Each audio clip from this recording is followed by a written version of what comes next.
Welcome to the Learning Pines YouTube. We hope this video helps. You start by verifying compatibility. Your TV must support Miracast or have a compatible dongle. On your PC, make sure Wi-Fi is enabled and both devices share the same network. Next, open the Action Center on Windows and click Connect. This launches scanning for nearby displays. Once you see your TV listed, don't click immediately. Confirm the TV is showing the mirroring input. This prevents connecting to the wrong device and speeds pairing when you proceed. You now select your TV from the Connect list, which sends a projection request.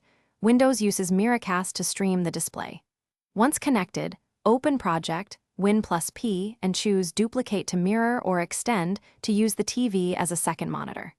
If the TV asks for a PIN or to allow the connection, approve it on the TV remote. This secures the link. Make sure display resolution and scaling match for readable text, and adjust sound output to the TV if you want audio routed there. Finish by confirming audio and display settings. Open sound settings and select the TV as the output device, and check display settings for resolution. If the connection drops or fails to appear, reboot both devices and update your PC's wireless and display drivers. Outdated drivers often block Miracast. As a quick troubleshooting tip, move the PC closer to the router or TV to reduce interference and test again. This often resolves lag or... Thanks for watching. Consider subscribing if we helped you.